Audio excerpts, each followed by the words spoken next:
ಬಸವ ತತ್ವ ಪ್ರಚಾರದ ಹಾದಿಯಲ್ಲಿ ಮನೆ ಮನೆಗಳಿಗೆ ವಚನ ಸಂದೇಶ ಚಿಂತನೆ ಸಭೆ.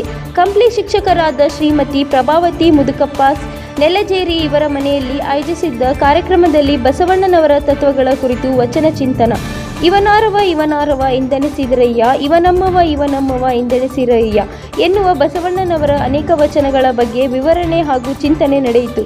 ಕುಮಾರಿ KM ರಕ್ಷಾ ಇವರಿಂದ ವಚನ ಗೀತೆ. ಅಧ್ಯಕ್ಷ ಸ್ಥಾನ SM ನಾಗರಾಜಸ್ವಾಮಿ, ವೀರಶೈವ ಸಂಘ ಅಧ್ಯಕ್ಷ TM Basavaraj E, CO Shrimati Gayathri Devi BM, ಮುಖ್ಯ ಶಿಕ್ಷಕರು ಚಿಕ್ಕ ಜಾಹಿಗನೂರು ನೇತಾಜಿ ಸುಭಾಷ್ ಚಂದ್ರ ಬೋಸ್ ಸರ್ಕಾರಿ ಪ್ರೌಢಶಾಲೆ, ಶ್ರೀಮತಿ ಬಿಳಗಿ ಜಯಶ್ರೀ PhD ವ್ಯಾಸಂಗ. ಅನೇಕ ಬಸವಾದಿ ಶರಣರು ಶರಣೆಯರು ಭಾಗವಹಿಸಿ ಕಾರ್ಯಕ್ರಮದಲ್ಲಿ ಯಶಸ್ವಿಗೊಳಿಸಿದರು. ವರದಿ ಸಚ್ಚಿದಾನಂದ ಹಿರೇಮಠ, NKST ವಿಫೋರ್ ಕಂಪ್ಲಿ. 2026 ಶರಣ ಡಾಕ್ಟರ್ ಸುನಿಲ್ B ಇವರ ಮನೆಯಲ್ಲಿ ಈ ವಚನ ಶ್ರವಣದ ಕೊನೆಯ ಕಾರ್ಯಕ್ರಮ ಇರುತ್ತೆ. ದಯಮಾಡಿ ಎಲ್ಲ ಶರಣ ಬಂಧುಗಳು ಆಗಮಿಸಿ ಕಾರ್ಯಕ್ರಮವನ್ನು ಯಶಸ್ವಿಗೊಳಿಸಬೇಕಂತ ತಮ್ಮಲ್ಲಿ ವಿನಂತಿ. 2026 ಶರಣ ಡಾಕ್ಟರ್ ಸುನಿಲ್ B ಇವರ ಮನೆಯಲ್ಲಿ ಈ ವಚನ ಶ್ರವಣದ ಕೊನೆಯ ಕಾರ್ಯಕ್ರಮ ಇರುತ್ತೆ. ದಯಮಾಡಿ ಎಲ್ಲ ಶರಣ ಬಂಧುಗಳು ಆಗಮಿಸಿ ಕಾರ್ಯಕ್ರಮವನ್ನು ಯಶಸ್ವಿಗೊಳಿಸಬೇಕಂತ ತಮ್ಮಲ್ಲಿ ವಿನಂತಿ. ಇದಕ್ಕೆ ನಮಗೆಲ್ಲರಿಗೂ ಶರಣಾರ್ಥಿ ತಿಳಿಸ್ತಾರೆ. ಇದೊಂದು ಶರಣರ ಬಗ್ಗೆ ಇವಾಗ ವಚನಕಾರರಾಗಿರಲಿ, ರುದ್ರಪ್ರಸಾರಾಗಿರಲಿ, ಸಾಕಷ್ಟು ಜನ ವಚನಗಳ ಮುಖಾಂತರ ಆಗಿರಲಿ ಇಲ್ಲಿ ಸಾಕಷ್ಟು ವಿಚಾರಗಳನ್ನು ಹಂಚಿಕೊಂಡಿದ್ದಾರೆ. ನಾನು ನೇರವಾಗಿ ಹೇಳಬೇಕಂತಂದರೆ ಶರಣರ ಬಗ್ಗೆ ಕೆಲವು ವಚನಗಳನ್ನು ಕೇಳಿದ್ದೇನೆ. ನಾನು ವೀರಶೈವ ಸಂಘದ ಅಧ್ಯಕ್ಷ, ಕಂಪ್ಲಿ ತಾಲೂಕು ವೀರಶೈವ ಸಂಘದ ಅಧ್ಯಕ್ಷ, ಕಂಪ್ಲಿ ತಾಲೂಕು ವೀರಶೈವ ಸಂಘದ ಅಧ್ಯಕ್ಷ. ಈ ಜಾಗತಿಕ ಲಿಂಗಾಯತ ಮಹಾಸಭಾ ವೇದಿಕೆಗೆ ನೀವೇನು ಹೋಗ್ತೀರಿ ಅಂತೇಳಿ ಚರ್ಚೆ ಸಾಕಷ್ಟು ನಡೀತಾ ಇತ್ತು. ನಿನ್ನೆಯಿಂದ ನನಗೆ ಕನಿಷ್ಠ ಒಂದು ಹಿರಿಯರಾದಂತವರೇ ಫೋನ್ ಮಾಡಿ ಹೇಳಿದಾರ. ಕೆಲವೊಂದು ಸಂದರ್ಭಗಳಲ್ಲಿ ನನ್ನ ಜೊತೆಗಾರ ಇದ್ದಂಥವ್ರು ನನಗೆ ಫೋನ್ ಮಾಡಿ ಹೇಳಿದಾರ, ಏನಿದು ಅಂತಂದೇಳಿ. ನಾನು ಬಸವಣ್ಣನ ಅನುಯಾಯಿ, ಅದನ್ನ ಎರಡು ಮಾತು ಇಲ್ಲ. ಹಂಗಂತ ಗುರು ಪರಂಪರೆ ಬಿಟ್ಕೊಡಕ್ ನನಗೆ ಸಾಧ್ಯ ಇಲ್ಲ. ಇದು ನಾನು ಈ ಸಂದರ್ಭದಲ್ಲಿ ತಮ್ಮೆಲ್ಲರಿಗೆ ಯಾಕೆ ಹೇಳಕ್ಕೆ ಇಷ್ಟಪಡ್ತೇನೆ ಅಂತಂದ್ರೆ, ನಾನು ಬಸವ ತತ್ವದ ಬಸವಣ್ಣನ ಅನುಯಾಯಿ. ನಮ್ಮ ಗುರು ಪರಂಪರೆ ಏನೈತಲ್ಲ ಅವ್ರನ್ನ ಬಿಟ್ಕೊಡಕ್ಕೂ ನನಗೆ ಮನಸ್ಸಿಲ್ಲ. ಇಲ್ಲಿರ್ತಕ್ಕಂಥವ್ರು ಎಲ್ಲರೂ ಇದ್ರಲ್ಲಿ ನನಗೆ ಇಲ್ಲಿರ್ತಕ್ಕಂಥ ಎಲ್ಲರೂ ಬಸವ ತತ್ವದ ಅನುಯಾಯಿಗಳು.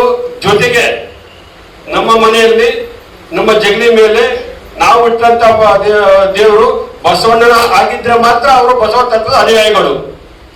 ಜಗಲಿ ಮೇಲೆ ಯಾರು ಬಸವಣ್ಣ ಬಿಟ್ಟು ಬೇರೆ ಯಾವ್ದಾದ್ರು ಒಂದು ದೇವರನ್ನ ಇಟ್ಟಾರ ಅಂದ್ರೆ ಅವರು ಬಸವ ತತ್ವದ ಅನುಯಾಯಿಗಳಲ್ಲ. ಇದು ನನ್ನ ಭಾವನೆ. ಇದು ಯಾಕೆ ಹೇಳ್ತೀರಂದ್ರೆ ಹೊರಗೊಂದು ಮಾಡಂತ ಅವಶ್ಯಕತೆ ಇಲ್ಲ, ಅದ್ ಮಾಡಂತಕ್ಕೂ ಹೋಗಬಾರ್ರಿ.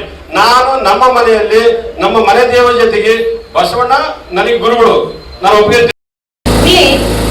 ಸಾಹಿತ್ಯದ ಯಾವುದೇ ಪ್ರಕಾರ ತಗೊಂಡು ನೀವು ಬೇರೆ ಭಾಷೆಯ ಸಾಹಿತ್ಯದ ಪ್ರಕಾರವನ್ನು ತಗೊಂಡಾಗ ಅಲ್ಲಿ ನಾವು ಒಂದು ಅಂಶವನ್ನು ನಾವು ಕಾಣ್ತೀವಿ. ಸಾಮಾನ್ಯವಾಗಿ ಏನಂದ್ರೆ, ಅವರು ಯಾವುದೇ ಒಂದು ಸಾಹಿತ್ಯದ ಪ್ರಕಾರವನ್ನ ಬರೀಲಿ, ಅಲ್ಲಿ ಒಂದು ಭಾವನೆ, ಒಂದು ಯೋಚನೆ, ಒಬ್ಬ ವ್ಯಕ್ತಿ, ಒಂದು ಸ್ಥಳ ಅದನ್ನೆಲ್ಲದನ್ನು ಕೂಡ ನಾವು ಪ್ರತಿದಿನವೂ ಕೂಡ ಪ್ರತಿ ಮನೆಗಳಲ್ಲಿಯೂ ಕೂಡ ಬಸವಾದಿ ಶರಣರ ಮನೆಗಳಲ್ಲಿಯೂ ಕೂಡ ಇದು ಇನ್ನೂ ಮುಂದುವರಿಬೇಕು, ಹೀಗೆ ನೆರವೇರ್ತಾ ಇರಬೇಕು, ಎಲ್ಲರೂ ಕೂಡ ಅನುಸರಿಸಬೇಕು ಅನ್ನುವಂತ ಒಂದು ಉದ್ದೇಶದಿಂದ ನಾವು ಈ ಕಾರ್ಯಕ್ರಮವನ್ನ ಮಾಡ್ತಾ ಇದ್ದೀವಿ ಅಂತ ಹೇಳಿದಾಗ ಇದು ಈ ದಿನಕ್ಕೆ ಮಾತ್ರ ಸೀಮಿತವಾಗದೆ, ಇವತ್ತಿನ ಒಂದು ಕ್ಷಣಕ್ಕೆ ಮಾತ್ರ ಸೀಮಿತವಾಗಿದೆ. ಪ್ರತಿಯೊಬ್ಬರು ಕೂಡ ಪ್ರತಿ ದಿನವೂ ಕೂಡ ಪ್ರತಿ ಸಮಯದಲ್ಲಿಯೂ ಕೂಡ ನಾವು ಈ ಒಂದು ಕಾರ್ಯಕ್ರಮದ ಉದ್ದೇಶವನ್ನ ಮನನ ಮಾಡಿಕೊಂಡು ನಮ್ಮ ಕೆಲಸ ಕಾರ್ಯಗಳಲ್ಲಿ ಈ ಎಲ್ಲಾ ಉದ್ದೇಶದ ಹಿಂದೆ ಇರುವಂತಹ ಸಾರ್ಥಕತೆಯನ್ನು ನಾವು ತೋರಿಸಿಕೊಟ್ಟಿದ್ದೆ. ಅದರಲ್ಲಿ ಈ ಕಾರ್ಯಕ್ರಮಕ್ಕೆ ಒಂದು ಸಾರ್ಥಕತೆ ಸಿಗುತ್ತೆ ಅನ್ನೋದು ನನ್ನ ಭಾವನೆ ಆಗಿದೆ.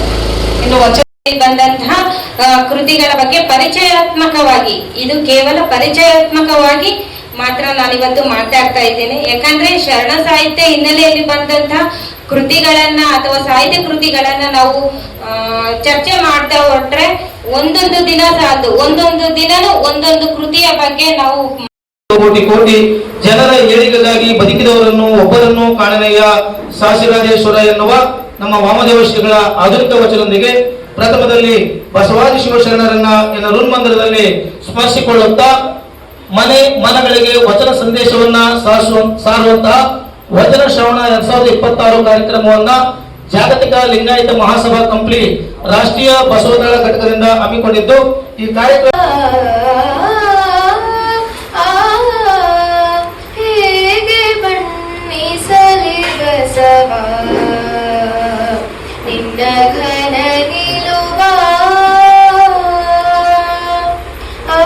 ಅವತಾರವನ್ನು ನೋಡಿ ದೇವ ಕರುಣೆಯ ಕಂದ ಭುವಿಯ ಬೆಳಗಲು ಬಂದ ಶರಣಬಂಧುಗಳೇ ಹೇ ಶರಣಬಂಧುಗಳೇ ಬಸವ ಧ್ವಜವು ಹಾರುತ್ತಿದೆ ಶಾಂತಿ ಧ್ವನಿ ಮೊಳಗುತ್ತಿದೆ ಬನ್ನಿ ಬನ್ನಿ ಬನ್ನಿರೆಲ್ಲ ಭೇದ ಭಾವ ತೊರೆಗೀಗ